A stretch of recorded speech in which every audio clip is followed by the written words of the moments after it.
I want to welcome you today to the Cache Valley Chamber Legislative Affairs Committee has sponsored this event of Meet the Candidates. And we are very privileged today to have some very special candidates on our Zoom today. We're excited. We're also on Facebook Live, and we will be uploading this to YouTube immediately after. I want to start with a little introduction about us and who we are. Cache Valley Chamber of Commerce Legislative Affairs Committee is very engaged in our legislative sessions and the interims. The co-chairs of the committee are Karina Brown and Chad Campbell, who direct our meetings. They organize subcommittees and identified key members of the chamber and the community to participate as the group meets weekly during our legislative session. At these weekly meetings, we invite subcommittees to present legislative topics and areas of focus to the entire group. We also track the bills and identify those that we oppose, support, and want to monitor. Cache Valley Chamber belongs to the Northern Utah Chamber Coalition, which is nicknamed NUC, and we submit our stronger opinions of our committee to NUC. Then each Friday, NUC meets with the Northern Utah legislators. And as our committee grows in numbers and influence, we'll continue to this highly proactive approach to legislation. Beginning this series, we started in the summer. We started with some of our primary candidates in Cache Valley, and we are now hosting this. We've hosted this series all the way along. This is our last candidate forum. We've invited the candidates running for the general election for Utah's governor and lieutenant governor. The members participating today are Republican candidates, Lieutenant Governor Spencer Cox and Senator Deidre Henderson, and the Democratic candidates, Peterson and Karina Brown. I'm told we're the first ones that have had all four of you together. We're very excited. Each response will have time limits, and there will be a sound at the end of the time limit. Please be civil and respectful. Each candidate has received the format and the questions ahead of time, and we will rotate the order in which we ask the candidates to respond. So we're going to begin with Professor Peterson, then we'll go to Lieutenant Governor Cox, then Karina Brown, and then Senator Henderson. And the first 4 minutes, we'd like you to include an introduction of yourself, your qualifications, and a little bit about your platform. So we'll start with you, Peterson. All right, well, hello everyone. Thank you so much to the Chamber of Commerce. It's great to be here. I'm excited to have a chance to share a bit about myself and about the issues we're facing in the state. I know that I'm the underdog in the race, but I'm excited to tell you a little bit about myself. You know, my great-great-grandfather led a wagon train of pioneers to the state of Utah in 1847. My family's been here for a long time. He became public school superintendent, Speaker of the House of Representatives, and also was the first chairman of Zion's Bank, and then became the third president of the Church of Jesus Christ of Latter-day Saints. But I come from much more humble origins. I was raised by my single mom who was disabled, and I grew up in West Valley City. Some of my earliest memories were pushing my mom around in her wheelchair in the grocery store.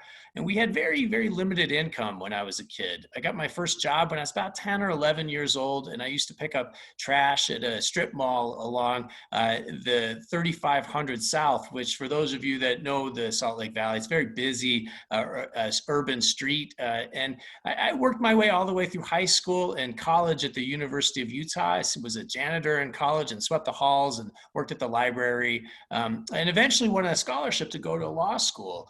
And somewhere along the way, I decided that I wanted my career to be about public service. I turned down job opportunities to work at fancy law firms and big banks because I wanted to spend my life mentoring people and teaching and doing public service, making the world a better place.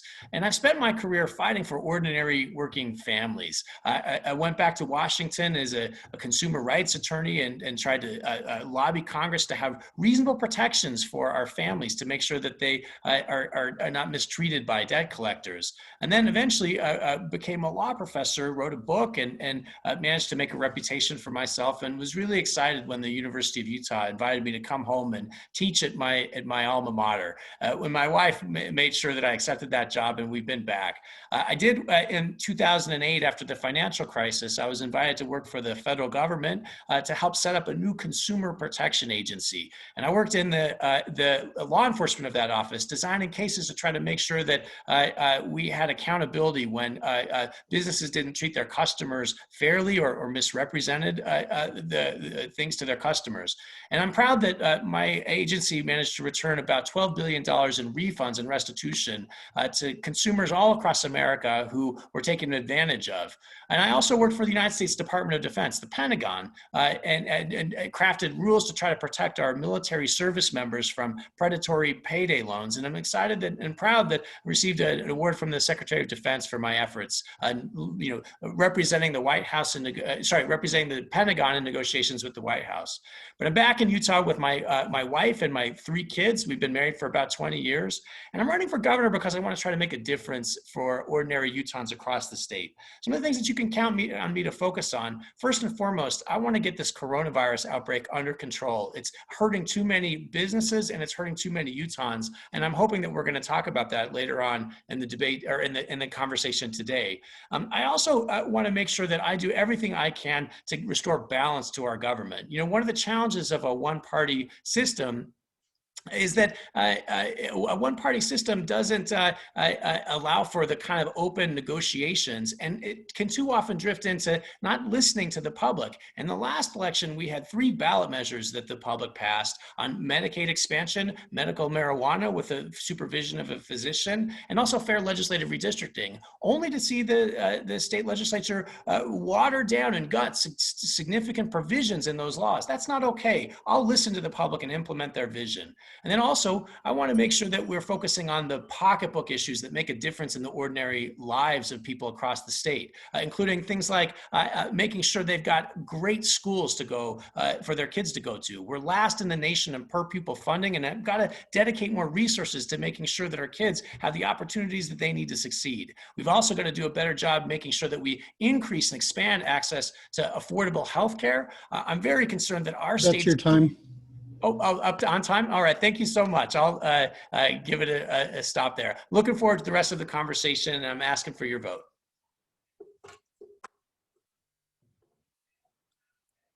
You're muted, Jamie. You're muted, Jamie.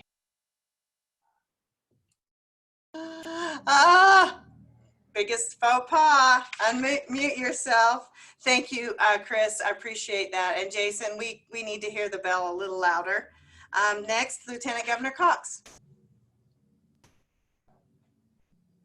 Well, thank you, Jamie, and don't worry about that mute button, because I'm pretty sure that every one of us will do that at some point during this conversation. Ladies and gentlemen, it's great to be back with you again in Cache Valley, albeit remotely. For those of you who don't know me, I'm Lieutenant Governor Spencer Cox. I was born and raised in the small town of Fairview, about 100 miles south of Salt Lake City, right in the middle of the state in Sanpete County, raised on the farm that my great-great-great-grandfather settled over 160 years ago, and we've been here ever since. We don't get out much. But I did marry my high school sweetheart, and couldn't wait to get out. Swore we would get out of there and never come back. And we did that by going all the way to Snow College, which is still in Sanpete County. And but then we really did get away from home, and we went all the way to beautiful Cache Valley in Logan, where both my wife and I are proud Aggies. We loved our time in Logan, and get back as often as we possibly can. We still have family living in Cache Valley, and it was just a magical time for us. After that, I too got a chance to go to law school back in Virginia, and then came back to work for a big law firm in Salt Lake City. And there was a bumper sticker that changed our lives. It said that 99% of attorneys give the other 1% a bad name. And I will say that Chris is part of the 1%, the good people. And my wife said, I actually asked her a question. I said, "Is the world a better better place because of what I'm doing. And she said, as only a farm girl can, absolutely not. And so that started a conversation. We decided to move back to Sanpete County, to Fairview, to raise our 3 boys, and had a little girl that was born after that, and got to run the telecommunications company here in Fairview, and a company that my great-grandfather started in 1919.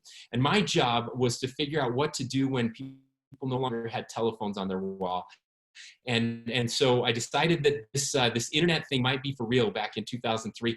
We went all in on fiber optics and expanded onto the Wasatch Front and across rural Utah. We doubled in size during the Great Recession, and the company is thriving today. Shortly after moving back, a friend of mine came to me and said, we have a vacancy on the city council and we've decided to appoint you.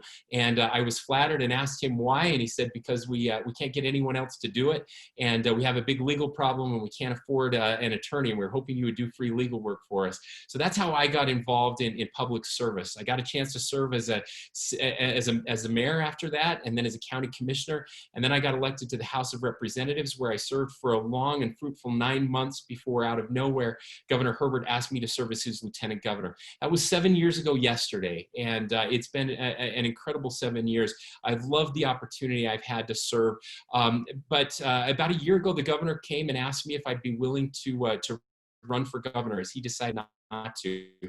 Hard decision for our family, but we ultimately decided to do it because we wanted to focus on a couple areas that are just critical for our state. We wanted to keep the economic development rolling, and we've been the best economic state in the country over the past 10 years. We're very proud of that, and coming through the coronavirus, the fewest job losses of any state in the nation. Number 2 was a focus on education. I believe that education is a great equalizer, and that far too many of our kids are getting left behind, especially in rural Utah and parts of urban Utah as well. And we need to focus there. We have a teacher shortage. We have to solve that teacher shortage and make sure that teaching is a destination profession for people here in the state of Utah. And then we have to solve the growth issues that are happening, especially along the Wasatch Front. The price of housing is rising unsustainably. We'll talk a little bit more about that later in this conversation. But we've had such an enormous success over the past 10 years, and we believe firmly that the next 4 years are going to be even better. I look forward to continuing this conversation with you. Thank you. Thank you. Next, we'll go to Karina Brown. Thank you, Cache Valley Chamber of Commerce, for the invitation to participate in this candidate forum. I'm Karina Brown, the Democratic candidate for Lieutenant Governor, and I'm honored to be on the ballot with Professor Chris Peterson for governor. He's honest, intelligent, and compassionate. And I'd like to say thanks to Lieutenant Governor Cox and Senator Henderson for joining us today. I appreciate your service and hard work. Today, I'd like to talk about who I am and why I'm running. I'm a wife and mother of 4 children, community organizer, and our family lives in Nibley, and we call Cache Valley home. My husband Carl and I moved around for school and his Air Force military service before settling in Utah. My ancestors were Utah pioneers. This year has been hard, watching all of us adjust to this new reality of life during a pandemic. Our second daughter graduated from high school in May, along with thousands of other Utah students. I want the upcoming generation to feel hope that we can peacefully and powerfully resolve problems together, whether it is public health investment and preparation, social justice issues, quality education, or strengthening the economy. Communities trust their government when they can see themselves reflected in it. This means having a diverse collection of thoughts and backgrounds at the decision-making table. As Lieutenant Governor, I would work to make space for individuals of all backgrounds and races: Latino, Asian, Black, and Indigenous communities, Pacific Islander, white, millennials and seniors, able and disabled, religious and non-religious, because I know that Utah's strength comes from our diversity. I am an advocate. After my mother passed away, due in part to the healthcare coverage gap, I knew I had to act to help vulnerable Utahns. Nonprofit leaders, healthcare organizers, and legislators taught me how to use my voice and channel it into meaningful action.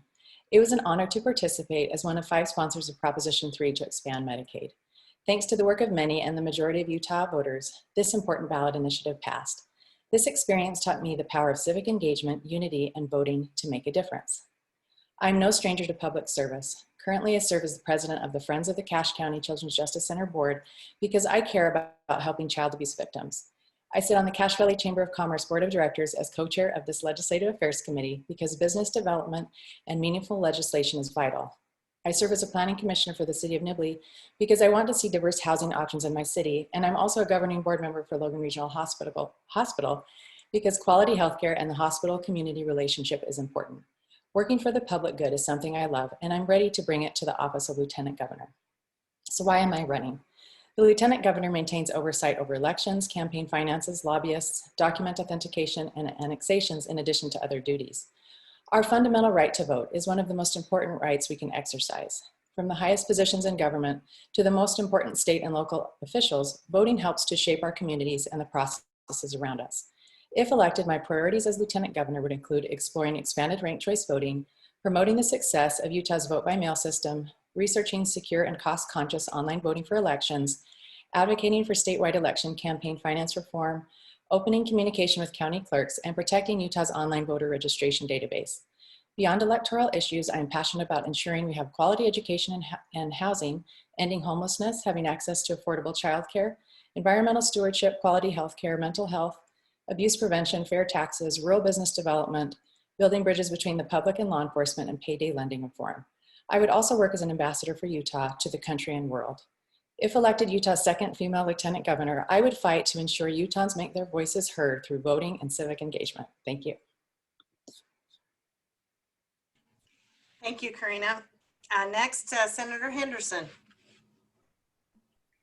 Well, thank you very much, Jamie. It's a pleasure to be here. I appreciate the invitation, and I appreciate being on the ticket with such great people. I really do. My name is Deidre Henderson. I'm in the Utah State Senate, and I will get this out of the way really quick. I came down with coronavirus a couple of months ago, and my lungs are still healing. So I've been on and off oxygen. I'm on it again now, and have a firsthand experience of how devastating this disease can be. You don't have to be killed by it to be severely affected by it. And that's one of the things that I think is really important for the public to understand. My husband brought it home. We don't know where from. And 5 of us ended up coming down with it because we don't wear masks around each other at home. And so that happened to us a week before our daughter's wedding in August, and we had to postpone that wedding. And anyway, I'm just grateful it wasn't worse, and my heart goes out to everybody who's been affected by this, both physically and economically. It's been an interesting year, a good year in some ways, and a devastating year in a lot of ways. And so I'm really excited for the opportunity to work with Lieutenant Governor Spencer Cox on this issue and many others. I was elected to the Utah State Senate in 2012. I've never planned on running for elected office. It wasn't part of my life goal, but I had always been interested in politics and the political process and engaged in that. And in 2008, I became more engaged. Like Karina, I learned the value of the voice and learned that one person can make a difference. And I stepped in and started volunteering for a congressional campaign, ended up becoming a political director and then a campaign manager and running that political operation, essentially from my laundry room in Spanish Fork for several years before a state Senate seat opened up in my area in 2012. And then I decided to run for that. It's been an incredible experience. I don't come from a famous dad or a lot of money or anything like that. And I love the fact that our political process can take regular average people such as myself and help us to become that voice for our communities. It's an incredible process. It's an incredible honor. For the past several years, I have, for the past almost 8 years now, I've served on the Senate Revenue and Taxation Committee. I chaired it for 4 years. I also served on the Business and Labor Committee, helping to streamline and cut bureaucratic red tape for our state's small businesses.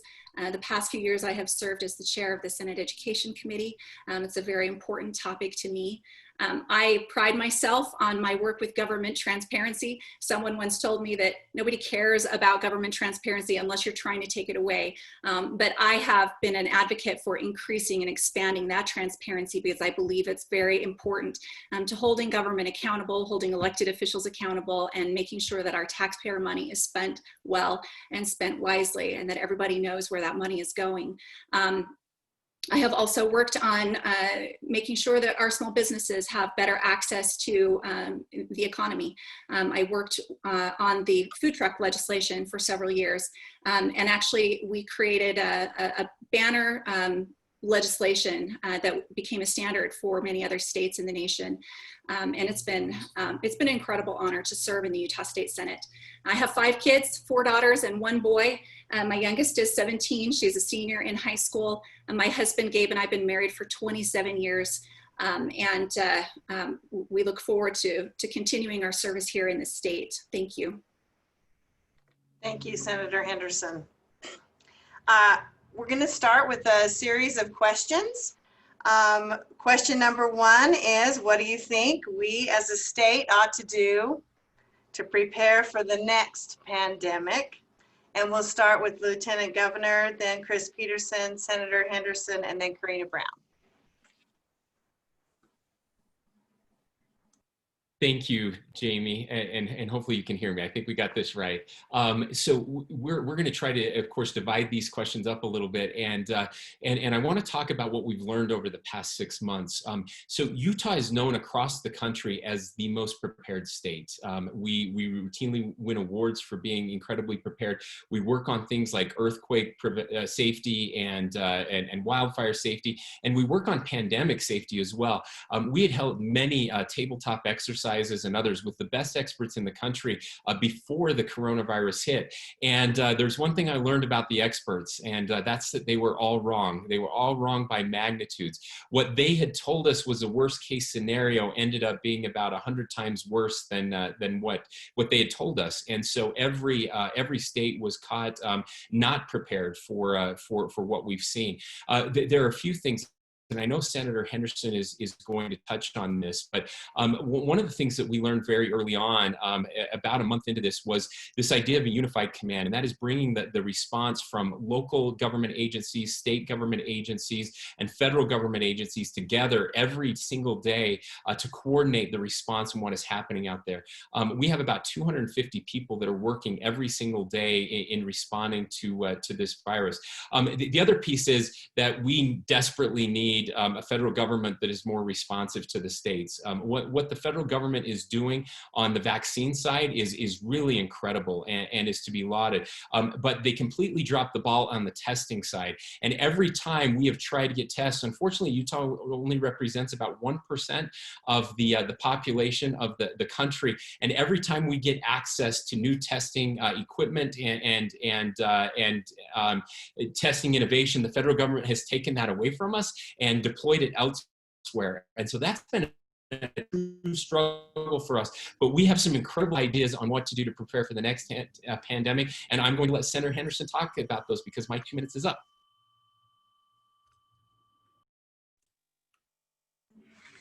All right, let's go to Chris Peterson. Hey, everybody. Well, first off, it feels like this question is a little bit like talking about changing the smoke detectors while the house is on fire, because we have a serious crisis going on right now. But that being said, I think that I have 9 steps that I would identify for creating great disaster management plans. First off, we need to create performance objectives for not just the next pandemic, but other emergencies. Second, we need to review different threat scenarios or hazards that might be out there to identify all the different potential crises that could come our way. And then third, we've got to assess the availability and capability of resources that we have for stabilizing and addressing these problems. Get a menu of the assets that we have to try to deal with problems. The fourth step is to talk with all the different emergency service providers and agencies that might become relevant in each of the different threat scenarios that could develop. And then fifth, we need to determine if there are legal challenges or obstacles to deploying those resources and come up with an overall legal plan to make sure that we've got the right responses ready to go. And then 6, we need to develop a hazard or threat specific emergency procedures for each of the hazards that we've talked about or scenarios that we've identified. And then what am I on? I think I'm on 7th now. We've got to coordinate our emergency planning with all the different public emergency services and agencies that are relevant and make sure that they understand what the planning is for each of those different threat scenarios. And then we need to start training our people to make sure that they're ready to respond. And then finally, as we have, I think, been doing in some instances, we need to make sure that we're doing tabletop exercises, scenarios that respond, not scenarios, but simulations is the word I'm working for, to make sure that we are ready to go for the different potential hazards that could come our way. That's an overall framework for how I would approach making sure that the government is ready to respond to all the different crises that could come our way. Of course, that being said, we need to make sure that we're not planning for the next war, and we also need to make sure that we're planning and spending our resources wisely. I'll stop there. Okay, thank you. Senator Henderson. Thank you. This is something that Spencer and I actually talked about and put forward a plan about many months ago, or early into the pandemic. We actually looked at this. We put together a plan called Resilient Utah.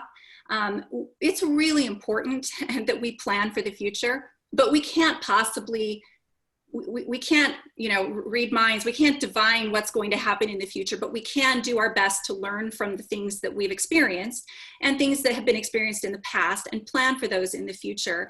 And so some of the things that we have in our Resilient Utah plan, the number one thing is we've got to make sure that we're in a good spot with our supply chains, with our critical supply chains. One of the things that has caught a lot of people flat-footed is globalization. And we were very reliant on global supply chains and what happens when those global supply chains are disrupted. That was one of the biggest problems that we experienced early on in this pandemic. So we need to make sure that we're near sourcing critical manufacturing, that we're developing and maintaining our supply chains. And we've also, we've figured out how to telework. Again, this is something that Lieutenant Governor Cox was working on long before the pandemic, was figuring out how to get people to be working from home, which solves a lot of problems. And now we've had to figure out how to do that on a grand scale, which will actually potentially save the state a lot of money. We've figured out online education and telehealth, and we're still figuring out some of those things and making them smooth, but this is actually a good time for us to prepare, to make sure that we have access to those things in the future. And then finally, we've really got to make sure that we replenish our state's rainy day fund. And we do that by making sure that we have a good economy, a strong economy with excess revenues that are coming into the state. Our rainy day fund really saved us this year when we had to redo the budget, and both the regular rainy day fund and the working rainy day fund are critical components to making sure that we're prepared for the next pandemic. Thank you. And finally, Karina Brown. Okay, thank you. What is most important for our preparation for this pandemic and the next pandemic is to let public health and medical professionals lead. And we can do this by creating open communication and investing public health dollars in prevention and planning. And as we know, unfortunately, we're still in the middle of the pandemic, and judging by the negative impact on certain businesses and industries in Utah, some Utahns still do not feel comfortable being in public.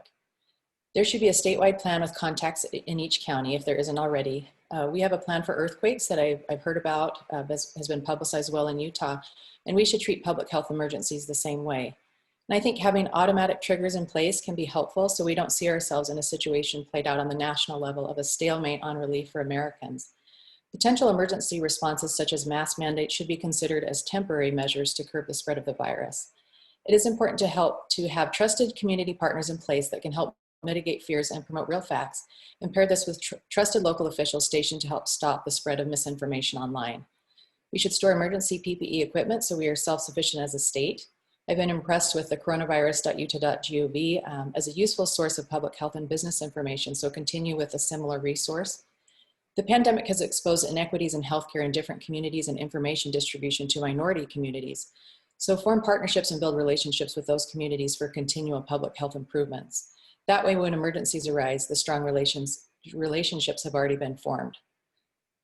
It's important to create an emergency plan for business and education. We have seen frontline workers at higher risk, such as the meat packing plant workers in Cache County, and students without internet access or technology resources.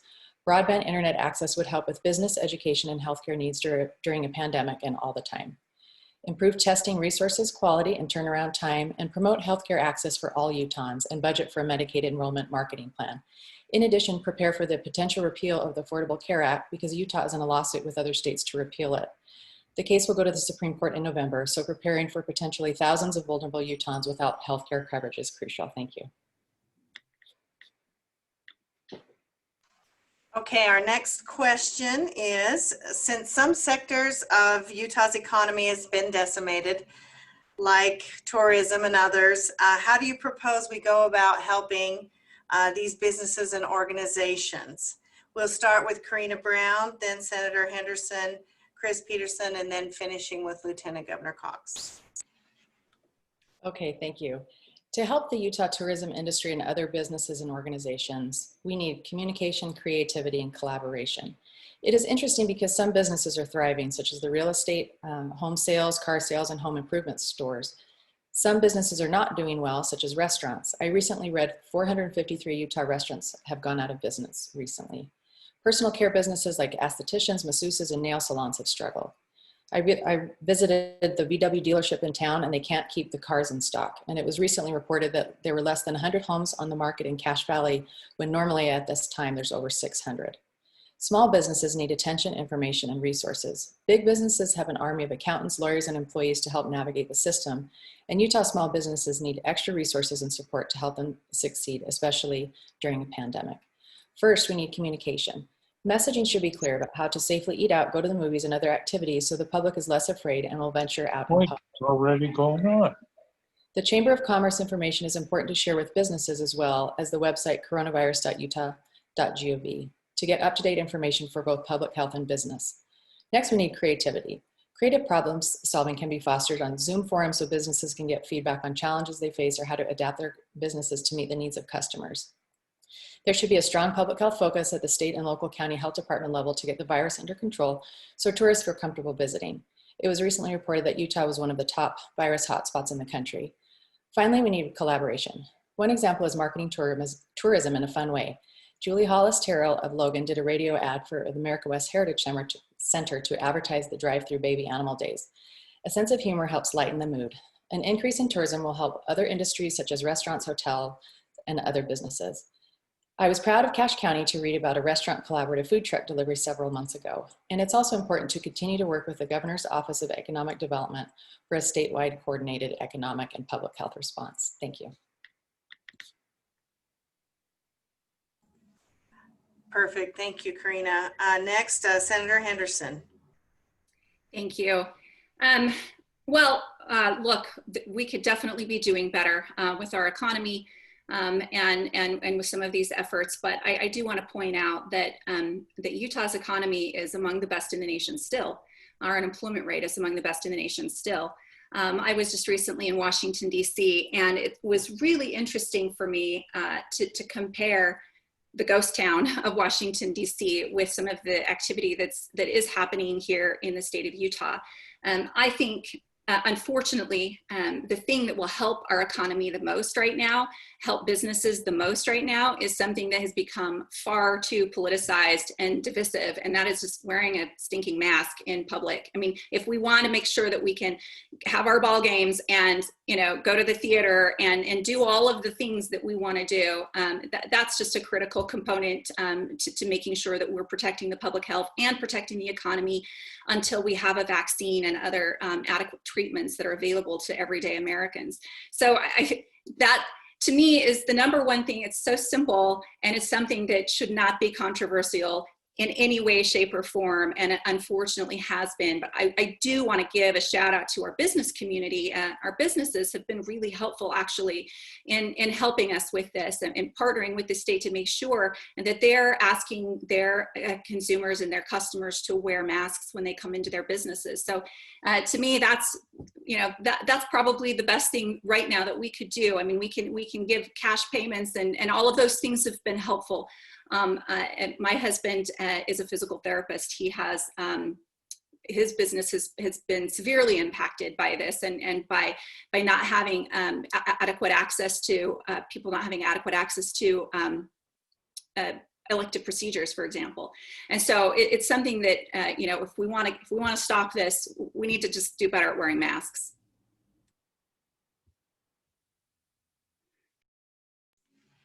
Thank you.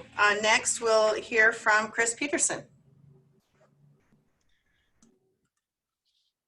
Hey, everybody. Well, Karina already talked about some of the great strategies we can do to try to help our tourism industry. I want to focus on what I think is the biggest obstacle for businesses around the state right now, and that's getting the coronavirus crisis under control. And I'm going to talk about some of the plan that I have a 11-point plan for how I believe that we need to get a hold of this, what we need to do to get a hold of this. And I think it's the most important thing in the election right now. And first off, I think that we need to just stop talking about how people should wear masks, and we need to impose a statewide mask mandate. Dozens and dozens of states have done this. Most of the countries that have been successful in getting their virus under control have done exactly that. And I think that, look, I realize that we don't like mandates in this state, but we also do have mandates from time to time. Things like speed limits, you can't run through traffic signs, you can't show up to work without your pants on. We do mandates, even though we are, and I am a freedom-loving person. But right now we need a temporary emergency mask mandate with reasonable exceptions. And until we do that, we're going to continue to see infections going out of control. We have to take care of one another. Second, we've got to get our testing capacity up to speed. I know that we've been trying, but we have to do better. We need all tests processed within 24 hours. And many healthcare providers are still turning people away, demanding appointments, coming up with excuses not to get the job done. Third, we've got to increase by tripling our contact tracers so we can track down, once we get the infection rates to get back down under control, we've got to spot infections when they're developing and get people safely quarantined. Fourth, we've got to have more protective equipment available for frontline workers, whether that's in the meat packing plant up in Hiram or in our public schools across the state. And we need the best quality protective equipment, not just cloth masks, but for people who are in contact with the public, we've got to have N95 respirator masks, gloves, and other eye protection to try to have the same quality of care that we're getting in our hospitals. Finally, we need to stop spending money on things that don't work. We should be focusing on doing things like having our clinics back open, low-income clinics, and we can't count on a vaccine. We'll hope for the best, but we need to plan for the worst. Thanks. Lieutenant Governor. Yeah, thank you, Jamie. So I appreciate everything that we've talked about so far, and I want to share some of the things that we've been doing for our businesses. The question was about what we can do to help those businesses that are struggling right now. And Utah has done this better than any other state in the nation. Again, the fewest job losses of any state, the lowest unemployment every month. Nebraska passed us by 0.1% this last month. And the way we've been able to do that, there are several things. First of all, the PPP loans. Utah did a better job of getting those loans out to businesses more per capita than any other state in the nation. That helped keep doors open. We launched the Stay Safe, Stay Open campaign, which we are now outreaching to thousands of businesses every week to help them take the Stay Safe, Stay Open pledge, in which we share with them best practices so that they can prevent the spread of the coronavirus in their business. And of course, that helps customers to feel safe coming in. Second of all, we have had millions of dollars of grants to help businesses purchase items that they need to safely open and stay open. As well as just recently, we launched, one of the first states in the nation, we launched grants to help pay for employees to quarantine. One of the problems we have is there's some employees that just can't take time off, employers who can't cover their salaries while they're out, and they end up coming to work sick and infecting many other people. Through this grant program, businesses can still pay their employees and keep their doors open and make sure that they're quarantining.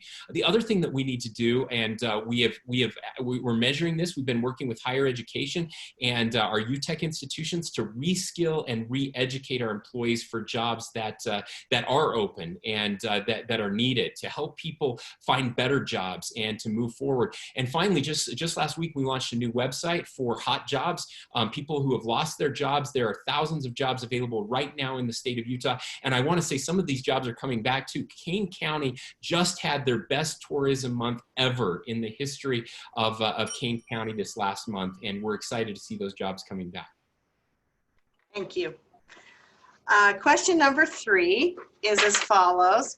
With growth projections for Utah and also for Cache Valley, how do you propose we balance growth with infrastructure needs and still continue the quality of life that we have currently? And the order in response will be Senator Henderson first, then Karina Brown, then the Lieutenant Governor, and then Chris Peterson.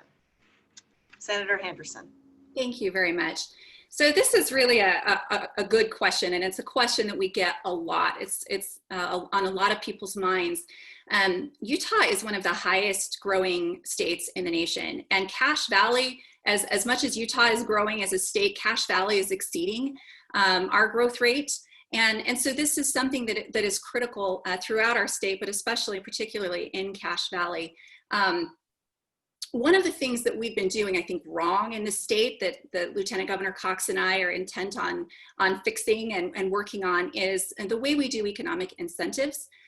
We have been incentivizing businesses as a state to come to the Wasatch Front, which is silly. It's something that we do because other states do it, and it's something that we need to change, and we need to revamp the way that we're doing that, and that's something that we are planning to do. We don't need to incentivize people to come where the most population lives. We need to look at incentivizing people to go, businesses to go to the more rural parts of the state in an effective manner. In a recent, a couple years ago, I did a legislative tour in some of our rural counties where they talked about, some of the county commissioners in our southern Utah rural counties were talking about how their greatest export was their children. And to me, that was just profoundly sad. As a mother of 5, I want nothing more than for my children to be able to grow up and get jobs and live nearby me. That's part of what I think the American dream is having your family around you. And opportunity is at the heart of that American dream. And we need to make sure that we're preserving that opportunity for our kids and grandkids. And we need to do that through making sure that we have those economic incentives and other opportunities in the rural parts of our state. That is a key for making sure that we can grow in a way that doesn't continue to disrupt the balance of people and air quality problems and other infrastructure issues along the Wasatch Front. Thank you. Karina? Okay, thank you. I think it's important that we look at growth in our area as an opportunity to innovate in a strategic way. And of course, Utah will continue to grow and Cache Valley will continue to grow. And it's important to take on the philosophical viewpoint that our diversity is our strength and have a spirit of welcoming to people from out of state and the country that choose to make Utah their home. Infrastructure are the basic systems that undergird the structure of the economy, and examples of infrastructure include transportation facilities, telecommunications networks, roads, bridges, and water supplies. And infrastructure investment can be a catalyst for economic growth. And good relationships and planning are important when considering infrastructure and growth. Coordinated planning across Cache Valley and the state is important. For example, work with UTA for bus routes in those areas that they serve, or the Cache Valley Transit District here. Cooperation between different cities and towns is important when it comes to roads development and annexations. And rural broadband would be valuable to help with education, telehealth, and work. And this could also potentially help farmers utilize precision agriculture to optimize their scarce resources and create more efficiency in their work. And as Senator Henderson mentioned, business development and opportunities should be spread throughout the state so there is not such a heavy demand on the Wasatch Front infrastructure. On a trip to Moab several weeks ago, I spoke with a Moab Chamber employee who said that with teleworking, they expect to see more people moving to Moab, which will help their schools, businesses, and overall economy. And as we plan for increased growth in Utah, preserving open space and planning for parks and agriculture is important. As I mentioned before, we have lived all over the country for my husband Carl's Air Force service and seen how open space can be preserved and how it contributes to the health of the community. We need to develop an aggressive water conservation plan in Utah. Utah has the highest municipal water usage rate in the country. And in addition, agritourism should be considered in Utah counties and Cache County so farmers can keep their land, remain in business, and provide a draw for tourists. Thank you. Okay, next we'll go to the Lieutenant Governor. Thank you, Jamie. And one of the things I love about these forums is that we get to share these ideas. And what you'll find is we actually agree on lots of things. In fact, so much of what Karina just shared are things that I wanted to share too. And I love that about us and about our state. But there's a very simple formula that people are tired of me sharing, but it's so important. And that is when infrastructure precedes growth, the quality of life stays high. And when when growth precedes infrastructure, the quality of life goes down. And sometimes we think about growth as a negative thing, when again, it's the infrastructure piece that really drives that. We have been the fastest growing state in the nation over the last 10 years. We're almost number 1 or 2 every year for our birth rates, but we have also seen a huge in-migration as people have discovered Utah as an incredible place to work and raise a family.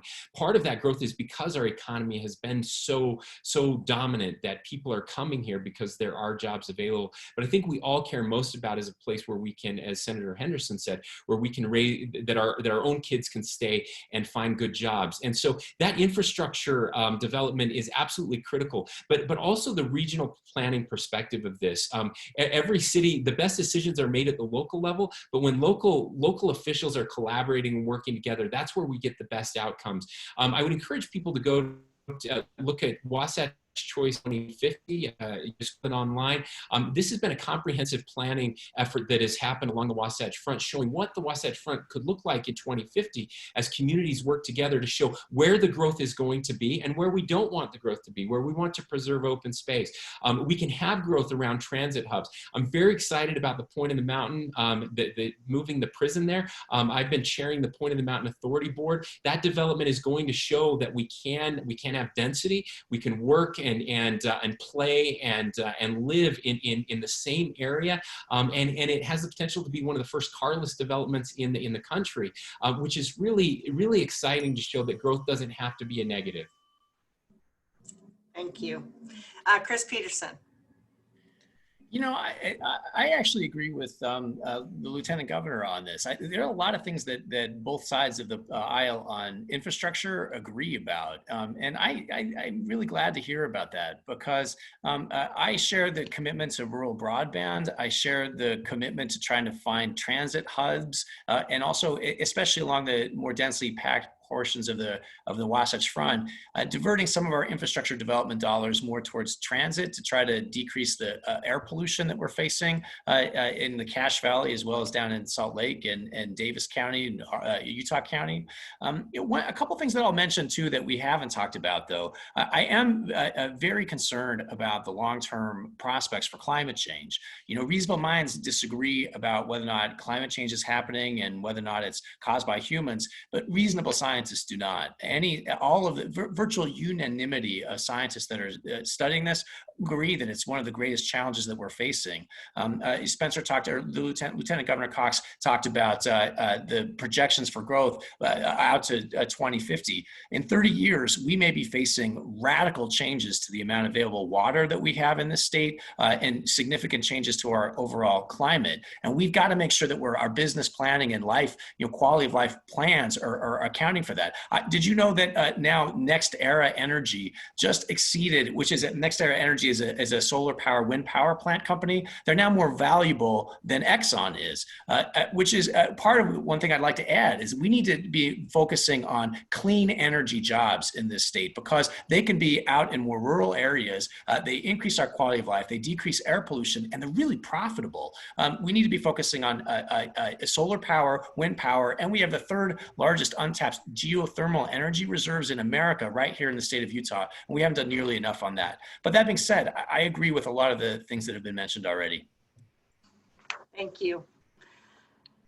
Our final question for today, and I just want to thank each of our candidates for participating. It's been really great to have you. How do you propose we balance continued cost increases in housing against the slow rise in wages? This is a particular problem that we face in Cache Valley, and maybe not some other places in the state, but I would imagine other rural ones. So we'll start with Chris, and then we'll go with Spencer, Karina, and then Deidre.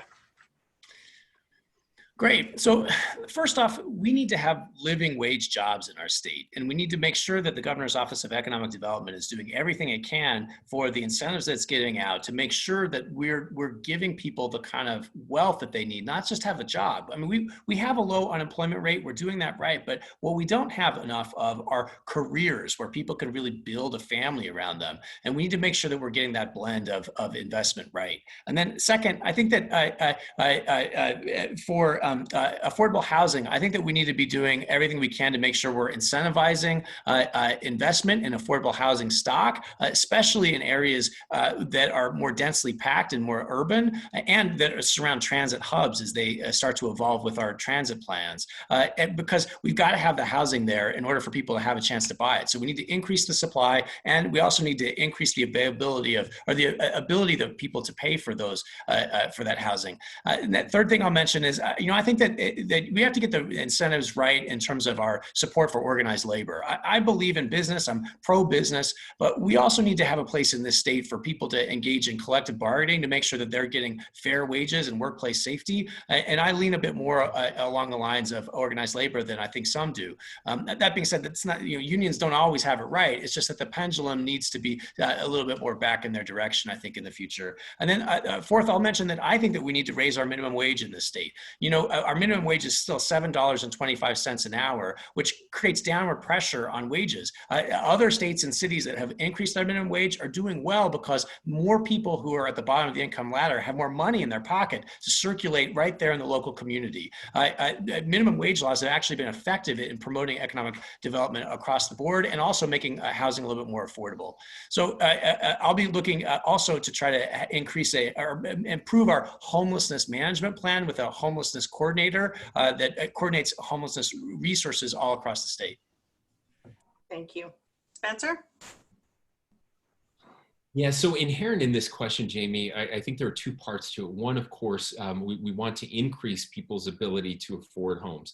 And we do that through education. And that's why I believe we need a significant investment in our UTech institutions, our trade and technical colleges in this state, as we upskill people into new jobs. There are incredible job opportunities out there, and we need those employees desperately. Not everyone needs a bachelor's degree to get a high-paying job in this state, and we've been for too many years kind of forcing our kids into, people feel bad if they're going to a tech institution, or there's some sort of stigma attached if they're not going to college, and then too many kids drop out and they don't have a degree, and all they have is student debt, and that's not healthy either. So we really need to change that perception and encourage people to upskill. The other place we need to do is lower the cost of housing, quite simply.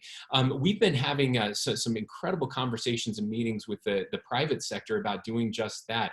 Ivory Homes is working with experts across the country. And really, there's three areas where we can innovate around housing. One is in the way we build houses, the cost of construction, to help lower that cost of construction to make homes more affordable. The second one is innovation in finance. We don't have much innovation in the way that we finance homes, but finding ways to allow more people access to capital so that they can get into a home. And then third, it's the regulatory piece. Government does increase the price of housing every time we place additional regulations or fees on housing. It just gets more expensive, and it gets harder for people to get into housing. And so we have to work with our local municipalities to re-examine the way that we put regulatory costs on housing that are increasing the price and keeping people from being able to get into housing. But working on all three of those, we can significantly lower the cost of housing while increasing, again, the ability of people to get into great housing here in our state. Thank you. Next, we'll go to Karina. All right, when my family moved to Cache Valley, there were not very many homes to rent, and we felt the housing inventory was low. But after renting in Las Vegas and seeing the housing market collapse, we were reluctant to buy a home right away. We rented and looked at all our options, and luckily we found a home to buy. So I understand the struggle people feel in different housing markets. And I agree with what Lieutenant Governor Cox said about the need for education. I think apprenticeships, trades, technical college, and higher education should all be presented as honorable options for students, and maybe in junior high and early in high school. Utah needs businesses with careers for employees instead of just jobs, as Chris mentioned too. Utah already has a great network of small business development centers, and we should market those centers across the state to increase business development. Businesses will need to start paying employees more because employees will go elsewhere. And I agree with Chris on unions and increasing the minimum wage. I think public, private, and nonprofit partnerships are important. The Utah Housing Coalition is a great resource on workforce housing and low-income housing. They're a great advocacy group, and they are working on policies and programs at the state and local level. Crossroads Urban Center and the Coalition of Religious Communities recently released a report on child homelessness in the state of Utah and discussed its recommendations for improving outcomes for children and parents who have experienced homelessness. The state of Utah has a commission on housing affordability, in which I've noticed their work over the last several years, which I admire. And there's professional organizations that are working on the forefront of both infrastructure and housing, such as the Congress for the New Urbanism and Strong Towns. Yesterday, I was able to watch the Ivory Homes webinar, which Lieutenant Governor Cox mentioned Ivory Homes.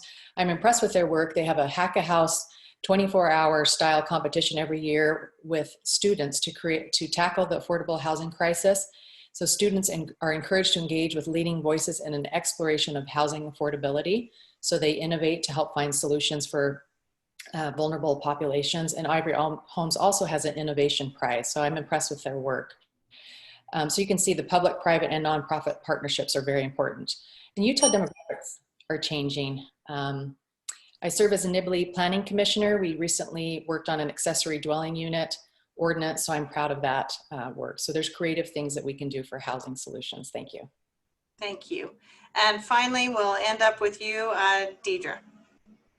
Thank you. Well, I don't have a ton to add to this really good discussion. This is a really important issue. The two pieces of this, the economic wage piece and the housing affordability piece, both pieces are really important, and both pieces really do go hand in hand. I recently was in Moab, and it was interesting to visit with the people that work there at the restaurants. And they were telling me that they can't even afford to live in the city in which they work because the housing prices are so high. So I know that this is a concern in other areas as well as it is in Cache Valley. And part of this is, as the Lieutenant Governor mentioned, is working with our local governments to make sure that we're kind of getting out of the way of market innovation. And I'll give you a specific example. In my hometown where I live, Spanish Fork, there was kind of some stiff regulation around mother-in-law apartments or accessory apartments. They were only permitted in a few spots inside the city limits, mostly in the inner part of our, around our main street.